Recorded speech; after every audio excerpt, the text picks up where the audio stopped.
우리가 이게 사순절을 보내면 평소보다는 아무래도 더 많이 십자가를 생각하고 또 주님을 생각하는 시간을 갖게 되죠. 그런 점에서 이 절기라고 하는 것이 굉장히 우리에게 중요한 의미가 있는 거죠.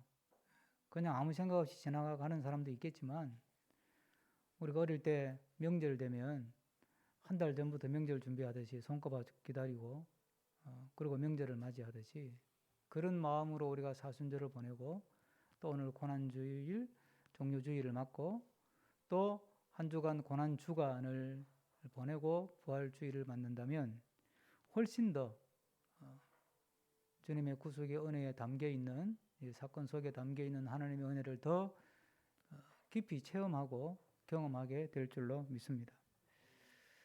예수님께서 잡히시던 전날 밤에 행하셨던 하나의 지금은 예식이 됐습니다만 주님께서 행하셨던 저녁 식사 시간이 있었습니다.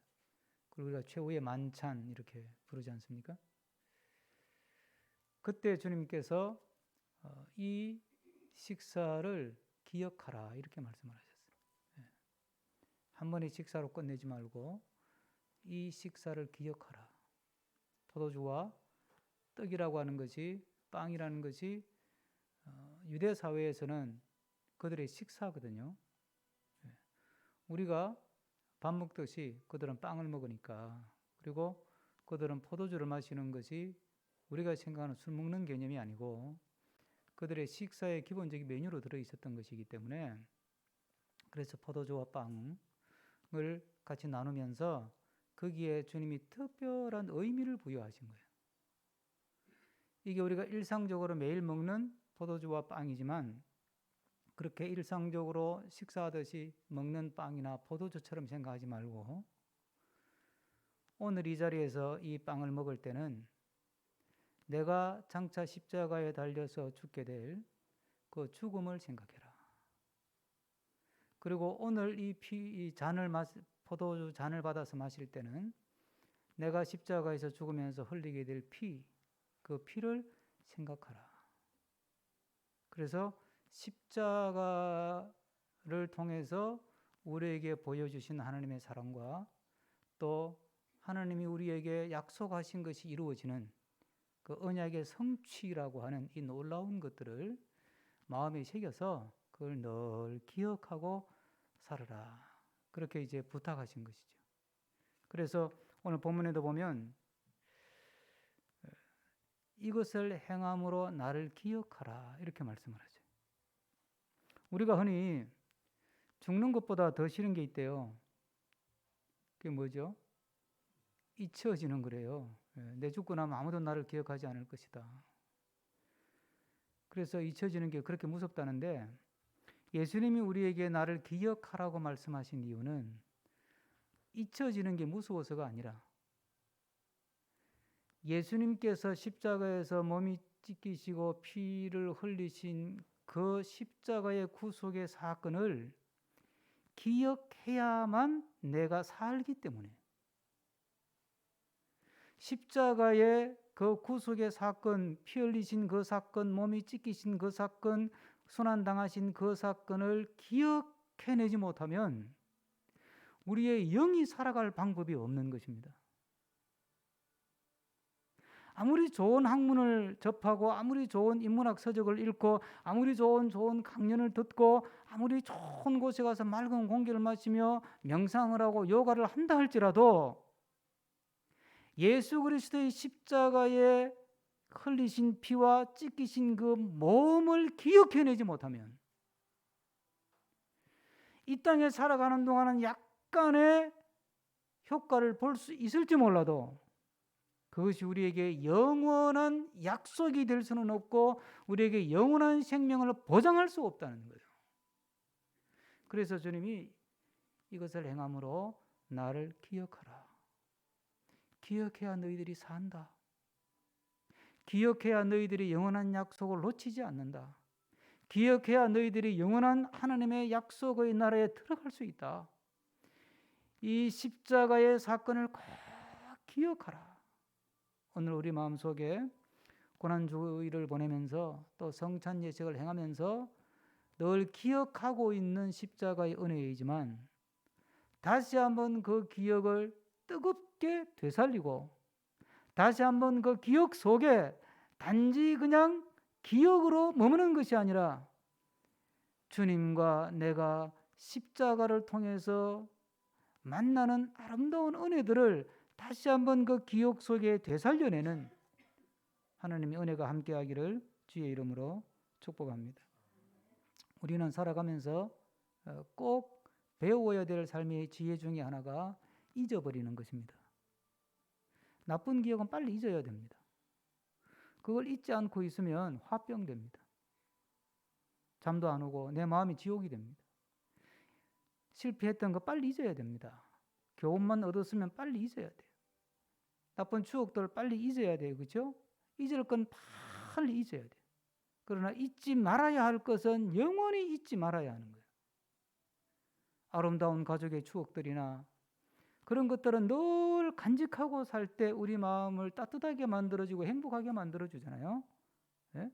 그러니까 잊어야 될 것은 빨리 잊어버리는 게 지혜로운 것이고 그게 은혜이고 잊지 말아야 할 것, 부모님의 은혜 이런 것들은 정말 잊지 말고 사는 동안은 늘 기억하고 살아야 되는데 우리가 잊지 말고 늘 기억해야 될 것 중에 가장 중요한 기억이 뭐냐? 그게 바로 예수 그리스도 십자가의 은혜인 줄로 믿습니다.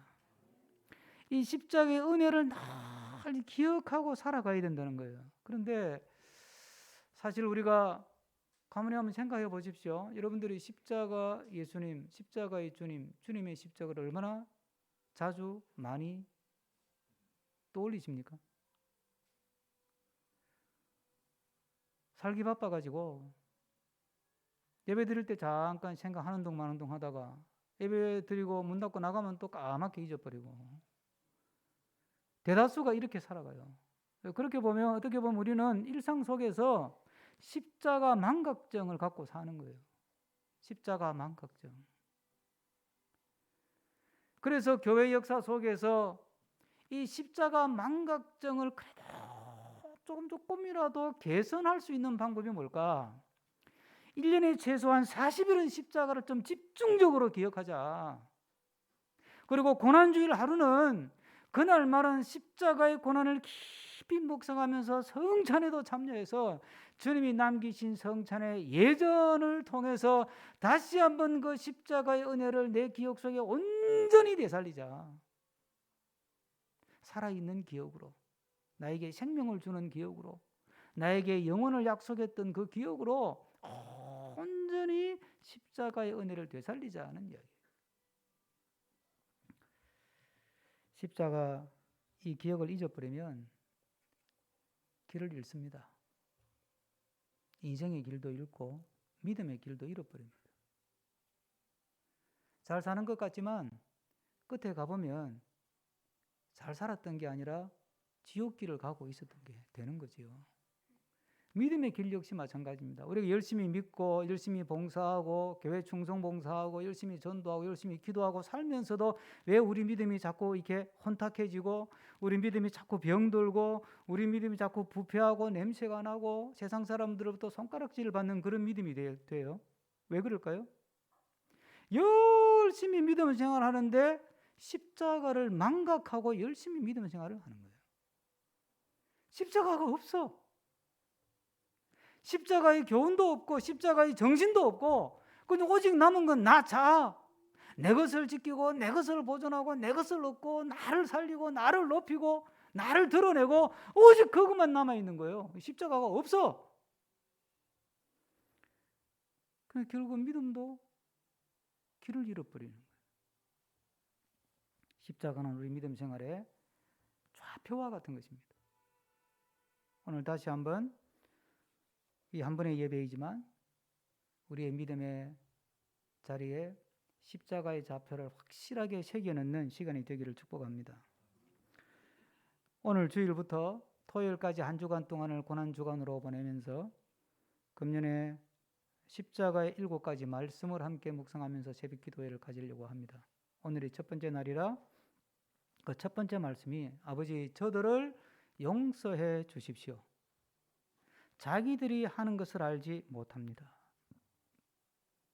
여러분, 이 첫 번째 말씀이 용서해 달라는 건데, 용서한다는 건데, 이 용서는 단지 우리가 예수님이 십자가에 달리셔 가지고 예수님한테 손가락질하고 뭐 못질을 하고 옆구리에 창을 찌르고 조롱을 하고 가시 면류관을 씌우고 침을 뱉고 억울하게 재판해 가지고 죽이라고 소리 지르고 그 예수님이 자기를 괴롭히는 저 사람들을 용서해 달라고 하는 사적인 용서에 머무는 것이 아니라는 것입니다. 아버지 저들을 용서해 주십시오. 저들의 죄를 용서해 주십시오라는 이 용서의 선언은 예수님이 개인적으로 당하는 서러움과 개인적으로 당하는 억울함과 개인적으로 당하는 속상함을 극복하고 하는 개인적인 용서에 머무는 것이 아니라 세상 모든 사람들, 그 속에는 우리도 포함되는 거죠. 알게 모르게 주님의 마음에 대못을 받고 알게 모르게 주님을 불신하고 의심하고 알게 모르게 주님이 원치 않는 일을 행하고 알게 모르게 주님께 등을 돌리고 우리는 그렇게 살잖아요. 예?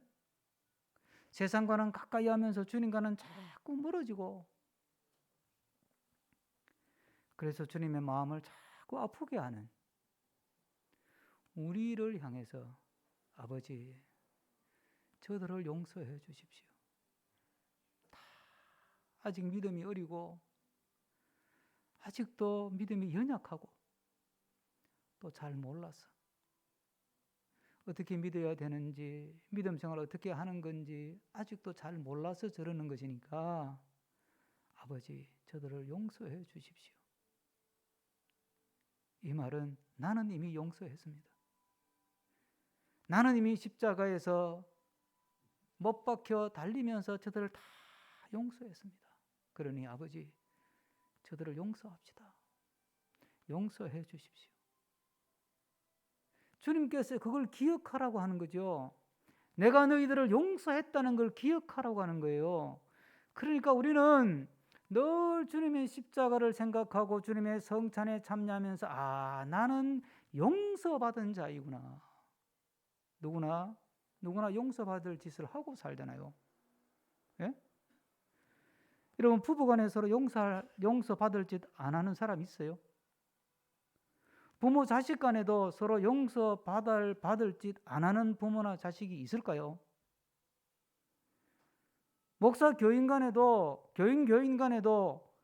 용서받아야 할 행동을 안 하고 믿음 생활하는 사람이 있을까요? 우리는 누구나 다 잘한다고 하지만 또 잘하려고 하지만 다 용서받을 행동, 용서받아야 될 말, 용서받아야 할 짓을 하고 사는 사람들이에요. 그런데 주님께서 내가 다 용서했다. 그거 기억해라. 사탄은 틈만 나면 호시탐탐 기회를 노려서 우리를 정죄하고 우리를 지적하고 우리를 참소하고 우리를 계속 고발하고 고소하고 우리를 자꾸 깎아내리고 그럴 때 나의 부족함이나 나의 허물이나 나의 모자람이나 나의 죄나 이런 것들을 자꾸 기억하면 우리는 꼼짝을 못하고 당하는 거죠. 그때 우리가 기억해야 될 것은 바로 십자가의 은혜인 줄로 믿습니다. 오늘 말씀에도 보면 너희가 이 떡을 먹으며 이 잔을 마실 때마다 주의 죽으심을 그가 오실 때까지 전하는 것이니라. 우리가 성찬에 참여하는 것은 내가 받은 이 성찬의 은혜를 전할 때 이 성찬의 은혜를 모르는 사람들에게 나눌 때 이 성찬이 완성이 된다는 거죠. 오늘 이 시간 우리가 함께 성찬에 참여할 때 성찬을 내가 받음으로 용서받은 자의 기쁨을 누릴 뿐만 아니라 내가 받은 용서의 은혜로 또 내 주변의 사람들을 용서하고 또 용서하는 자의 삶을 살아가는 우리 모두가 되기를 주님의 이름으로 축복합니다.